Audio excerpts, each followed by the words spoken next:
Hey, Stanley Nelson here. Blessings, everyone. I want to switch things up a little bit today and take a story time approach. I want to share a story with you. It's an oldie but goodie for me. I love this story. I'm passionate about this story because I can identify with the setting that this story falls into as a Morse code operator. Just by way of introduction, I did 24 years in the Air Force and I was a Morse code operator, copied Morse code for a number of years, plotting aircraft, taking weather reports, and so forth. And not to brag, but got pretty good at that. And so this particular story that I want to share today, it's an oldie but goodie. I think it has some application to give us as to how we live our lives. And so I want to share the story and then just kind of analyze it a little bit and walk through a couple of questions that I think are critical to how we can live each and every day. So let me read the story from the screen here. And it's about a job interview. It says, back when the telegraph was the fastest method of long distance communication, a young man applied for a Morse code operator job. When he came into the interview, he noticed that the office was filled with noise and clatter, including the sound of the telegraph in the background. The receptionist instructed him and all of the other applicants to wait until they were called into the other office. After a few minutes of sitting and waiting, the young man stood up and walked right into the other office. The other applicants were confused as they didn't hear anybody being called. They assumed the young man went in by mistake and that he would be disqualified. Within a few minutes, however, the employer escorted the young man out of the office and said to the other applicants, "Thank you all for coming, but the job has been filled." The other applicants grumbled and one spoke up, saying, "Wait a minute, I don't understand. He was the last person to come in and we never even got a chance to be interviewed, yet he got the job. That's not fair." The employer said, "I'm sorry, but for the last several minutes while you've been sitting here, the telegraph playing in the background has been ticking the following message in Morse code. It said, 'If you understand this message, come right into the other office.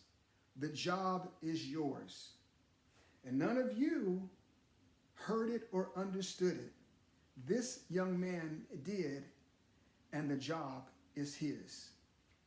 Now, I love this story because it really emphasizes several things that are important, and I could really dive in deep. I don't intend to dive in deep today, but I do want to analyze a couple of things. So let me give you a couple of questions that we can talk through or think through for a moment. I believe that other applicants in the room also knew Morse code, or why would they have applied for that particular job? That's a specific skill set. If you don't know Morse code, you can't fake it.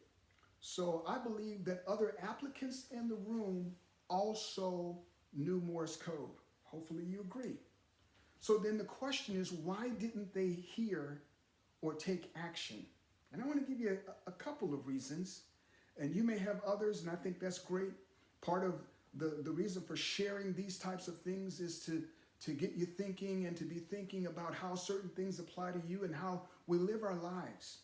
So I think the first reason why they didn't hear or weren't paying attention or listening is because they had a fixed mindset on how they would be interviewed. They had a fixed mindset on the traditional way of being interviewed. Get called into a room, talk to another person, let that person analyze your character, your performance, and so forth, or your appearance and so forth, right? That's what I believe. A fixed mindset. And so the first thing that I think is important is we work on getting rid of a fixed mindset of traditional settings and traditional ways that things should be done, and always work on having a growth mindset. One of the things I've often said to many people back when I was on a traditional job and working is that you're always being interviewed. Assume that you're always being interviewed. Assume that when you're talking to someone, may not be the boss, but you're always being interviewed. Assume that the way you dress, you're always on an interview. Someone is always paying attention or noticing your style and your performance. So I think that they knew. I think it's possible that they just had a fixed mindset about how the interview should play out. Here's the second thing I think. They were not aware of their surroundings. That may be the second reason why they didn't hear the Morse code or understand the Morse code. I would imagine they understood it because they applied for the job. They weren't listening to their surroundings and the importance of being present and listening to their surroundings. Perhaps they were distracted in conversation with someone else in the room, another applicant, or they may have been sitting and reading and practicing certain interview questions and interview answers, to prep even at the last minute for the interview. I would say they may have been distracted with their phones, but back in the 1900s, they didn't have cell phones, so they weren't distracted by their phones. All right, so those are two things that I think as far as analyzing why they didn't hear and what could have been going on with them. But here's what I want to apply or challenge you to apply as it relates to that particular situation. So question number one, putting yourself in that situation, would you have heard the Morse code and listened to it to interpret it? That's something you have to know for yourself. Would you have heard the Morse code, listened to it to interpret it? Just being familiar with how you live your life. Do you have a mindset of being present? Being present in the moment is a mindset. It is a particular practice, being present. Here's question number two. Would others who are close to you describe you as being present or distracted? That's just something you have to know. Trust me, in this day and age that we live in, we are constantly challenged with distractions and with preoccupied with other things that just seem to appeal to us. We're challenged, and we're in a battle with professional socialists who know how to grab your attention with social media. And so the question is, would others who are close to you describe you as being present or being distracted? And you have to assess that for yourself. But here's the practice that I want to encourage you to get into. Identify one thing that occupies a significant portion of your day. And in our day, it can be the telephone. It can be the television. It's just something that we have to know for ourselves. But identify that one thing that occupies a significant portion of your free time, a significant portion of your day. Here's another way to ask that is, what's my go-to?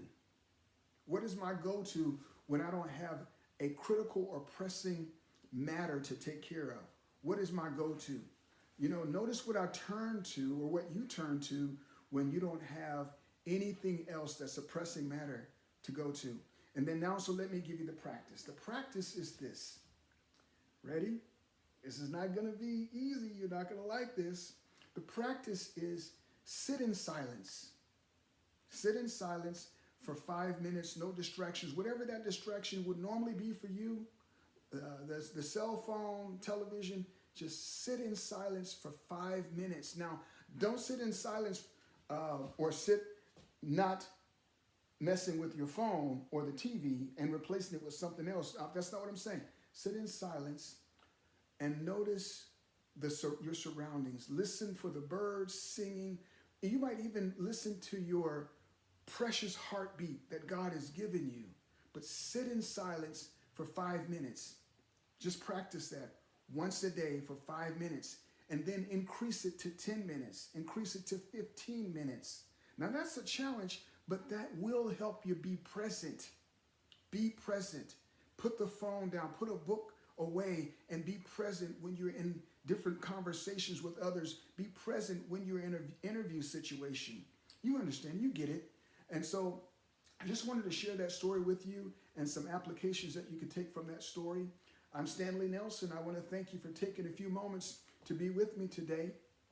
And I want to remind you, until next time, stay aligned, stay encouraged, and most of all, stay connected to God, because that is the only way to live.